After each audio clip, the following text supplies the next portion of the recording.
Hello everyone, कैसे हैं आप सभी। सीजी एग्जाम के यूट्यूब चैनल पर आप सभी का एक बार फिर से स्वागत है। आज की वीडियो में हम लोग जो है इतिहास, संविधान, भूगोल, विज्ञान और अर्थशास्त्र के इम्पॉर्टेंट एमसीक्यूज देखने वाले हैं, जो कि परीक्षाओं में बार बार पूछे जाने वाले प्रश्न हैं। ठीक है, तो वीडियो को शुरू से लेकर लास्ट तक ज़रूर देखें और यदि वीडियो अच्छा लगता है तो प्लीज़ वीडियो को लाइक, शेयर और सब्सक्राइब ज़रूर किया करें। चलिए स्टार्ट करते हैं आज का पहला क्वेश्चन। आज का पहला क्वेश्चन है, निम्न में से किस युग में सिंधु घाटी सभ्यता का विकास हुआ। ऑप्शन ए है पूर्ण पाषाण काल, बी है मध्य पाषाण काल, सी नव पाषाण काल और डी है ताम्र युग। तो इसका सही आंसर क्या हो जाएगा? सिंधु घाटी सभ्यता का विकास जो है ताम्र पाषाण युग में हुआ है। ठीक है, ऑप्शन नंबर डी इस क्वेश्चन का सही आंसर हो जाएगा, ताम्र युग। ठीक है, ऑप्शन नंबर डी। देखते हैं अगला क्वेश्चन। अगला क्वेश्चन है, हड़प्पा संस्कृति संबंधित है। ऑप्शन ए है पूर्व पाषाण युग से, बी कांस्य युग से, सी लौह युग से और ऑप्शन डी है नव पाषाण युग से। तो इसका सही आंसर क्या हो जाएगा? हड़प्पा संस्कृति किससे संबंधित है? तो कांस्य युग से। ठीक है, ऑप्शन नंबर बी इस क्वेश्चन का सही आंसर हो जाएगा, कांस्य युग से। ठीक, देखते हैं अगला क्वेश्चन। अगला क्वेश्चन है, चावल की खेती के साक्ष्य कहाँ से मिले हैं। ऑप्शन ए है चीन, बी फिलीपींस, सी भारत और डी है जापान। सही आंसर क्या हो जाएगा? चावल का खेती का जो है साक्ष्य कहाँ से मिला है? भारत से। ठीक है, ऑप्शन नंबर सी इस क्वेश्चन का सही आंसर हो जाएगा, भारत। देखते हैं अगला क्वेश्चन। अगला क्वेश्चन है, भीमबेटका किसके लिए प्रसिद्ध है। ठीक है, भीमबेटका किसके लिए प्रसिद्ध है? ऑप्शन ए है गुफाओं के शैली चित्र, बी खनिज, सी बौद्ध प्रतिमाएं और ऑप्शन डी है सोन नदी का उद्गम स्थल। सही आंसर क्या हो जाएगा? Option number A. ठीक है, ऑप्शन नंबर ए, गुफाओं के शैल चित्र से। ठीक है, देखते हैं अगला क्वेश्चन। अगला क्वेश्चन है, भारतीय इतिहास जानने के स्रोत हैं। ऑप्शन ए पुरातात्विक पुरावशेष, बी है साहित्य, सी लोक संस्कृति और डी है उपरोक्त सभी। सही आंसर क्या हो जाएगा? भारतीय इतिहास जानने का जो स्रोत है ये सभी है। ठीक है, ऑप्शन नंबर डी इस क्वेश्चन का सही आंसर हो जाएगा, उपरोक्त सभी। ठीक है, भारतीय इतिहास जानने के स्रोत पुरातात्विक पुरावशेष, साहित्य और लोक संस्कृति, ये सभी जो है इतिहास जानने के स्रोत हैं। देखते हैं अगला क्वेश्चन। अगला क्वेश्चन है, भारत के किस राज्य में सिंधु घाटी सभ्यता का स्थान लोथल स्थित था। ऑप्शन ए है पंजाब, बी गुजरात, सी राजस्थान और डी है हरियाणा। सही आंसर क्या हो जाएगा? Option number D. ठीक है, गुजरात। सिंधु घाटी सभ्यता का स्थान जो लोथल है वो अभी के जो वर्तमान राज्य गुजरात है वहाँ स्थित था। ठीक है, ऑप्शन नंबर बी इस क्वेश्चन का सही आंसर हो जाएगा, गुजरात। देखते हैं अगला क्वेश्चन। अगला क्वेश्चन है, किस स्थल के उत्खनन के दौरान जुते हुए खेत के प्रमाण प्राप्त हुए हैं। ऑप्शन ए है लोथल, बी कालीबंगा, सी चहुंदड़ो और डी है धौलावीरा। सही आंसर क्या हो जाएगा? जुते हुए खेत के प्रमाण कहाँ से मिले हैं? तो कालीबंगा से। ठीक है, ऑप्शन नंबर बी इस क्वेश्चन का सही आंसर हो जाएगा, कालीबंगा। देखते हैं अगला क्वेश्चन। अगला क्वेश्चन है, सिंधु घाटी सभ्यता के नगर निर्माण योजना के संदर्भ में सही है। ऑप्शन ए इसने ग्रिड प्रणाली को अपनाया, बी अच्छी जल निकासी प्रणाली, सी है भवन निर्माण में अच्छी गुणवत्ता वाले ईंटों का प्रयोग। सही आंसर क्या हो जाएगा? सिंधु घाटी सभ्यता के नगर निर्माण योजना में जो है जिन जिन चीज़ों का उपयोग हुआ था ये सभी चीज़ जो है सही है। ठीक है, उसमें जो है ग्रिड प्रणाली को अपनाया था, इसमें अच्छी जल निकासी की व्यवस्था थी और भवन निर्माण में अच्छी गुणवत्ता वाले ईंटों का प्रयोग किया गया था। ठीक है, तो ऑप्शन नंबर डी हमारा सही आंसर हो जाएगा, उपरोक्त सभी। देखते हैं अगला क्वेश्चन। अगला क्वेश्चन है, हड़प्पा के किस स्थल पर बंदरगाह था। ऑप्शन ए है हड़प्पा, बी मोहनजोदड़ो, सी लोथल और डी है आलमगीरपुर। सही आंसर क्या हो जाएगा? हड़प्पा के किस स्थान पर बंदरगाह था? तो option number C Lothal. Lothal में जो है हड़प्पा का बंदरगाह स्थित था। ठीक है, ऑप्शन नंबर सी लोथल। देखते हैं अगला क्वेश्चन। अगला क्वेश्चन है निम्न में से कौन सिंधु सभ्यता के समकालीन नहीं था? ऑप्शन ए है सुमेरियन सभ्यता, बी मिस्र की सभ्यता, सी रोमन सभ्यता और डी है इजेरियन सभ्यता। सही आंसर क्या हो जाएगा? सिंधु घाटी सभ्यता के समकालीन जो सभ्यता नहीं था, ऑप्शन नंबर डी इजेरियन सभ्यता। ठीक है, ऑप्शन नंबर डी इजेरियन सभ्यता जो है सिंधु घाटी सभ्यता के समकालीन नहीं था। बाकी सुमेरियन सभ्यता, मिस्र की सभ्यता, रोमन सभ्यता, ये तीनों सभ्यता जो है सिंधु सभ्यता के समकालीन थे। ठीक है, सही आंसर क्या हो जाएगा? Option number D. ठीक है, ये हमारा सही आंसर हो जाएगा। देखते हैं अगला क्वेश्चन। अगला क्वेश्चन है भारतीय संविधान से। ठीक है, भारतीय संविधान का पहला क्वेश्चन है संविधान में कुल कितने भाग हैं? ऑप्शन ए है 22, बी 23, सी 24 और ऑप्शन डी है 25। सही आंसर क्या हो जाएगा? संविधान में कुल कितने भाग हैं? तो 22 भाग है। ठीक है, ऑप्शन नंबर ए इस क्वेश्चन का सही आंसर हो जाएगा, 22 भाग। देखते हैं अगला क्वेश्चन। अगला क्वेश्चन है मौलिक अधिकार का संविधान के किस भाग में वर्णन किया गया है? ऑप्शन ए भाग 1, बी भाग 2, सी भाग 3 और डी है भाग 4। सही आंसर क्या हो जाएगा? मौलिक अधिकार का वर्णन जो है संविधान के किस भाग में किया गया है? तो भाग 3 में। ठीक है, ऑप्शन नंबर सी इस क्वेश्चन का सही आंसर हो जाएगा, भाग 3। देखते हैं अगला क्वेश्चन।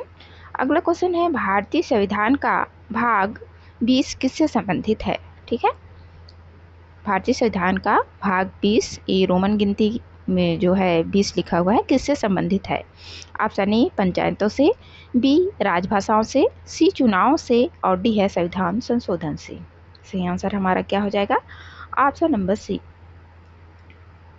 संविधान का जो भाग 20 है वो संविधान संशोधन से संबंधित है। ठीक है, ऑप्शन नंबर डी इस क्वेश्चन का सही आंसर हो जाएगा, संविधान संशोधन से।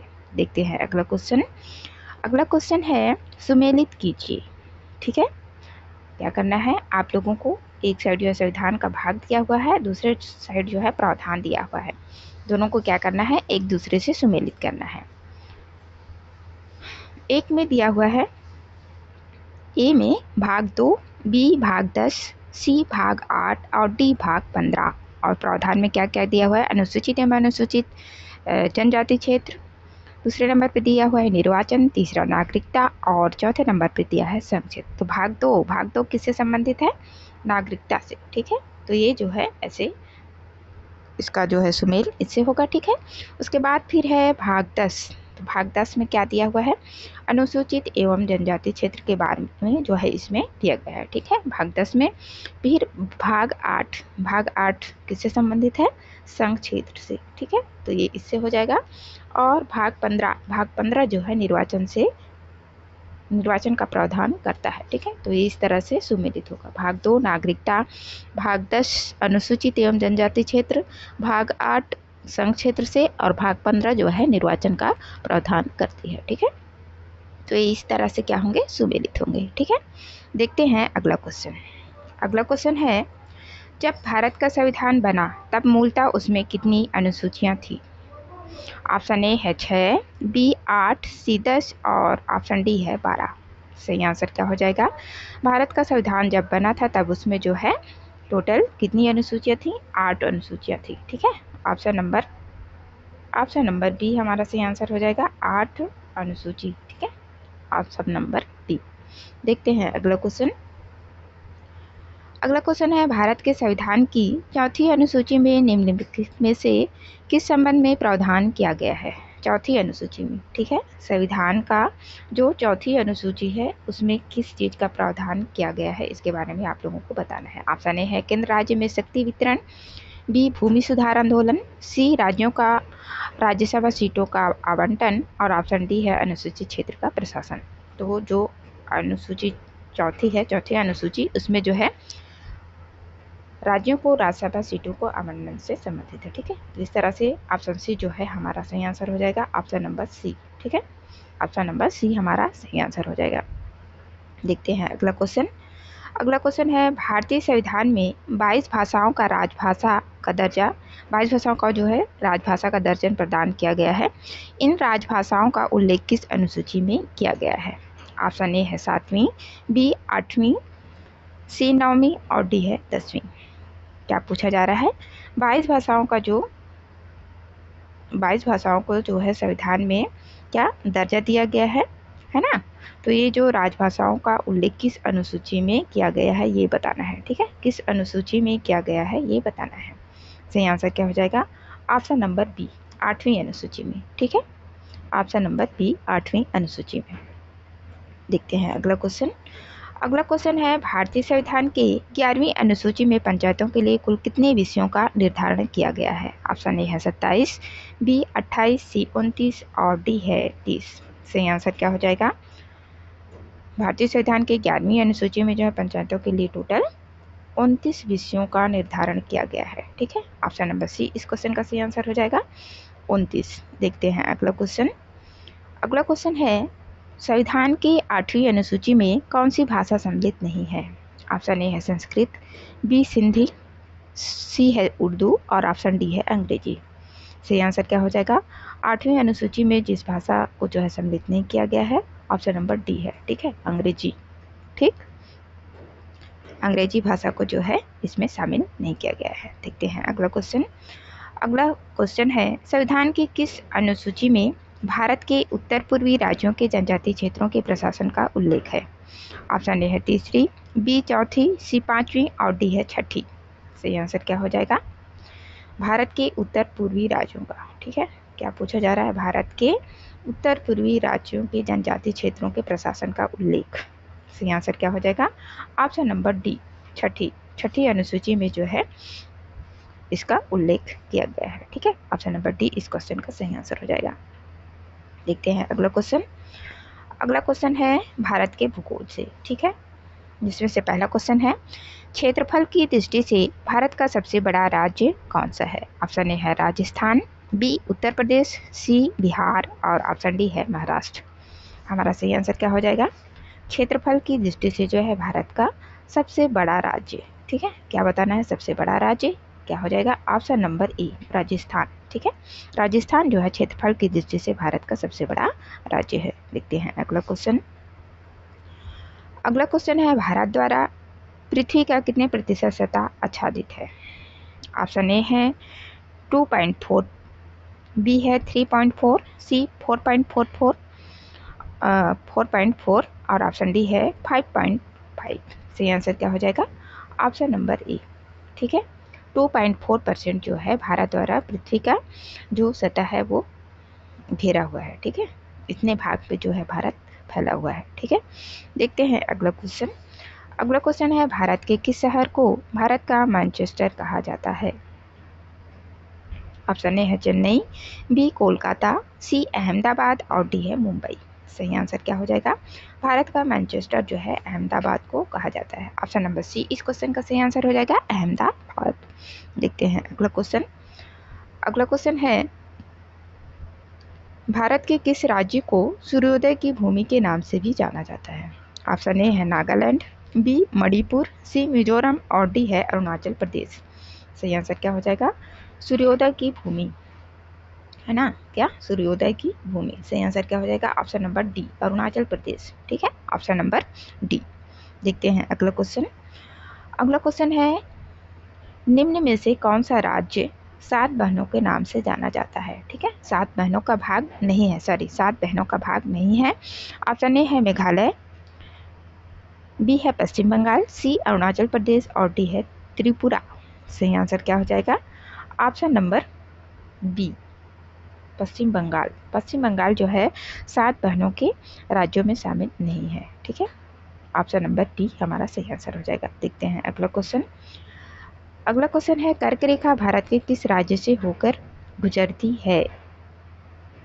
ऑप्शन ए है पश्चिम बंगाल, बी महाराष्ट्र, सी उत्तर प्रदेश और डी है आंध्र प्रदेश। सही आंसर क्या हो जाएगा? कर्क रेखा भारत के किस राज्य से होकर गुजरती है? तो पश्चिम बंगाल से, ठीक है? ऑप्शन नंबर ए इस क्वेश्चन का सही आंसर हो जाएगा, पश्चिम बंगाल। देखते हैं अगला क्वेश्चन। अगला क्वेश्चन है, कर्क रेखा भारत के कितने राज्यों से होकर गुजरती है? ऑप्शन ए है 5, बी 6, सी 7 और ऑप्शन डी है 8। सही आंसर क्या हो जाएगा? ऑप्शन नंबर डी 8, ठीक है? 8 राज्यों से होकर जो है गुजरता है, ठीक? कर्क भारत से। कौन कौन से राज्य हैं? तो गुजरात, राजस्थान, मध्य प्रदेश, छत्तीसगढ़, झारखंड, पश्चिम बंगाल, त्रिपुरा और मिजोरम। ठीक है, ये 8 राज्य हैं जिससे होकर जो है कर्क रेखा गुजरती है। ठीक, ऑप्शन नंबर डी हमारा सही आंसर हो जाएगा। देखते हैं अगला क्वेश्चन। अगला क्वेश्चन है भारत का क्षेत्रफल है, भारत का क्षेत्रफल है ऑप्शन ए 32,87,663 वर्ग किलोमीटर, बी है 32,87,326 वर्ग किलोमीटर, सी है 32,87,623 वर्ग किलोमीटर और ऑप्शन डी है 32,87,263 वर्ग किलोमीटर। सही आंसर क्या होगा? Option number D. ठीक है, 32,87,263 वर्ग किलोमीटर जो है भारत का क्षेत्रफल है। ठीक है, ऑप्शन नंबर डी इस क्वेश्चन का सही आंसर है। दोस्तों, यदि वीडियो आप लोगों को अच्छा लग रहा है तो प्लीज़ वीडियो को लाइक करें और अपने दोस्तों के साथ शेयर जरूर किया करें। जो पहली बार चैनल पे आए हुए हैं चैनल को जरूर से सब्सक्राइब करिए। देखते हैं अगला क्वेश्चन। अगला क्वेश्चन है, निम्न में से कौन सी खाड़ी भारत को श्रीलंका से पृथक करती है? ऑप्शन ए है मन्नार की खाड़ी, बी मालदीव की खाड़ी, सी जाफना की खाड़ी और डी है इनमें से कोई नहीं। सही आंसर क्या हो जाएगा? भारत को जो है श्रीलंका से अलग मन्नार की खाड़ी करती है। ठीक है, ऑप्शन नंबर ए इस क्वेश्चन का सही आंसर हो जाएगा, मन्नार की खाड़ी। देखते हैं अगला क्वेश्चन। अगला क्वेश्चन है, किस भारतीय राज्य की तटीय रेखा लंबी है? Option A Andhra Pradesh, B Gujarat, C Kerala और ऑप्शन डी है तमिलनाडु। सही आंसर क्या हो जाएगा? Option number B. ठीक है, गुजरात की जो तटरेखा है वो सबसे लंबी है। ठीक है, ऑप्शन नंबर बी। देखते हैं अगला क्वेश्चन। अगला क्वेश्चन है सामान्य विज्ञान से, है ना। Question number 31। एक गेंद को दीवार पर मारने से वह वापस आती है, उपरोक्त घटना से संबंधित सिद्धांत किस वैज्ञानिक ने प्रतिपादित किया? ऑप्शन ए है आइजैक न्यूटन, बी है विलियम रेमसे, सी अल्बर्ट आइंस्टीन और डी है इनमें से कोई नहीं।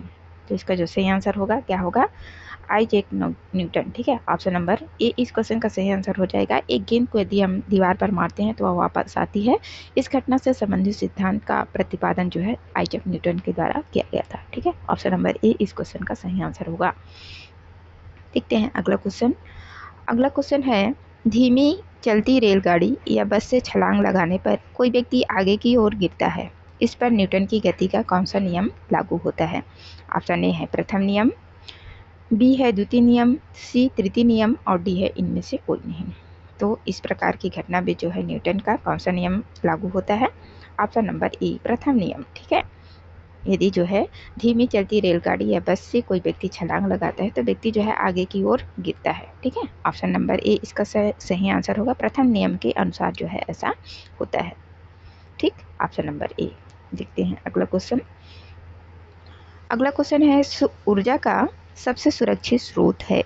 ऑप्शन ए कोयला, बी आणविक भट्टी, सी पेट्रोल और डी है सूर्य। सही आंसर क्या हो जाएगा? Option number D.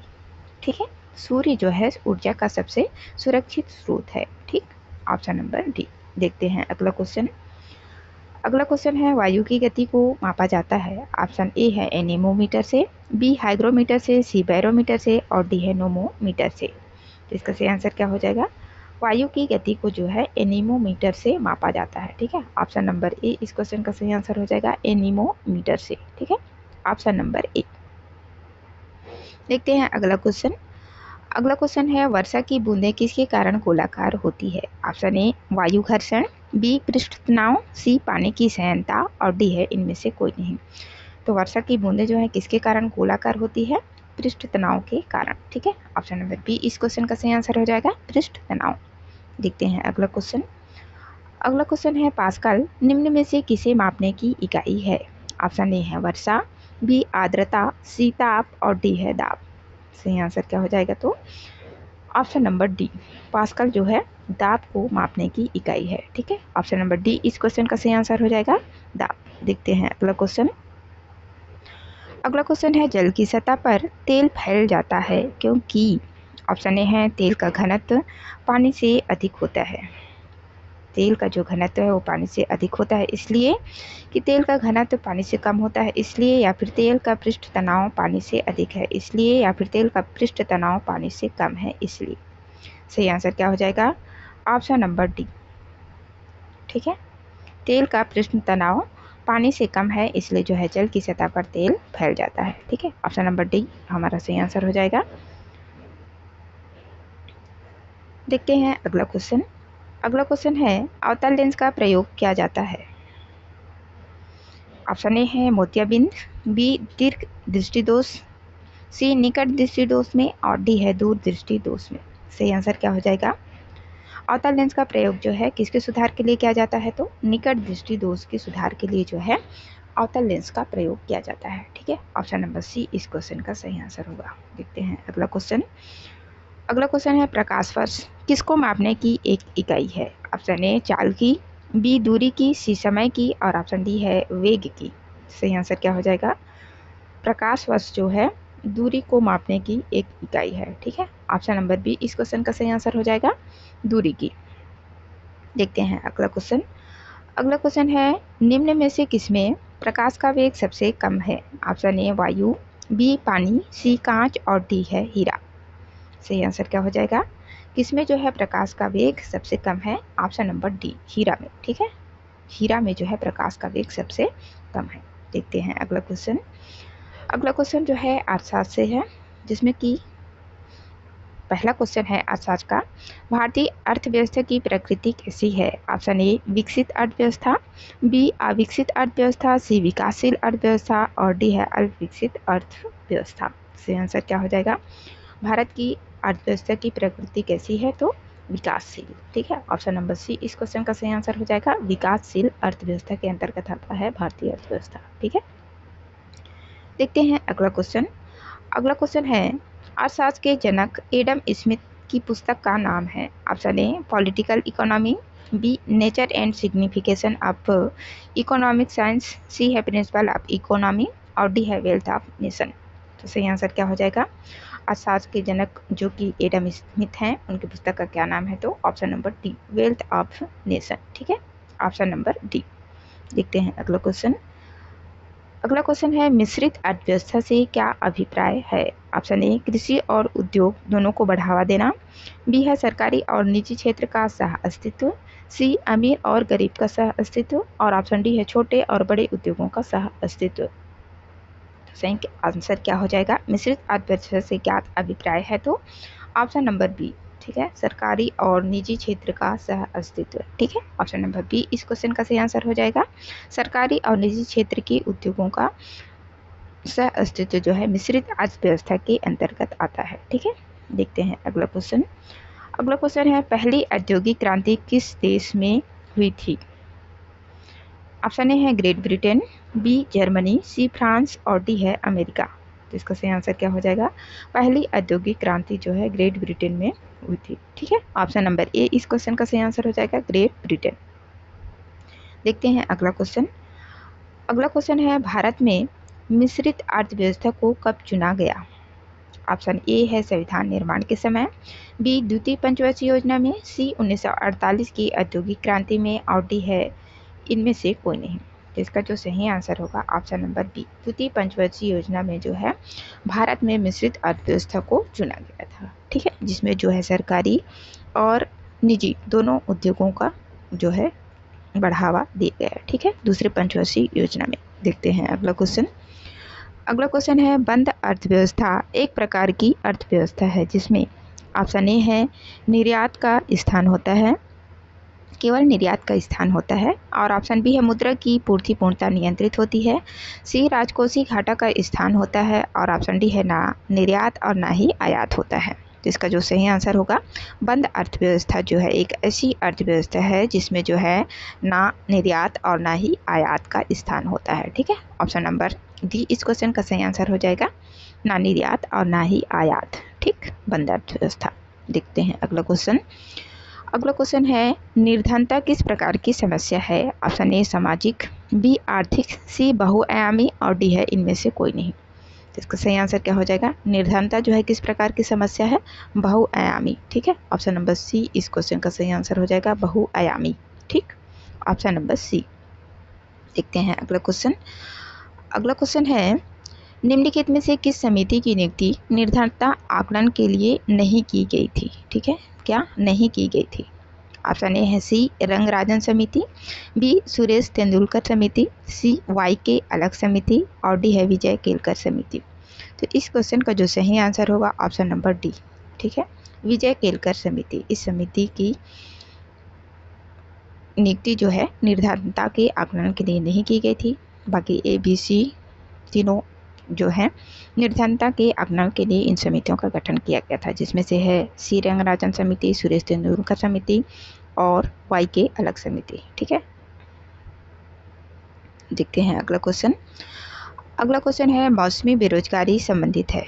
Option A सार्वजनिक क्षेत्र से, बी कृषि से, सी निजी क्षेत्र से और डी है इनमें से कोई नहीं। तो मौसमी बेरोजगारी किससे संबंधित है? कृषि से। ठीक, ऑप्शन नंबर बी इस क्वेश्चन का सही आंसर हो जाएगा, कृषि से।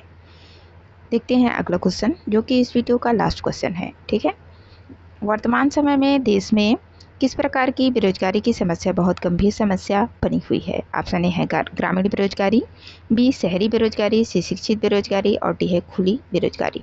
इस क्वेश्चन का सही आंसर क्या होगा? वर्तमान समय में जो है देश में शिक्षित बेरोजगारी की समस्या बहुत गंभीर समस्या बनी हुई है। ठीक है, ऑप्शन नंबर सी इस क्वेश्चन का सही आंसर हो जाएगा, शिक्षित बेरोजगारी। ठीक, तो ये थे आज के कुछ इंपॉर्टेंट एमसीक्यूज। आशा करती हूँ आप लोगों को वीडियो अच्छा लगा होगा। वीडियो देखने के लिए आप सभी का बहुत बहुत धन्यवाद। दोस्तों, यदि वीडियो अच्छा लगता है तो प्लीज़ वीडियो को लाइक और अपने दोस्तों के साथ शेयर जरूर किया करें। धन्यवाद।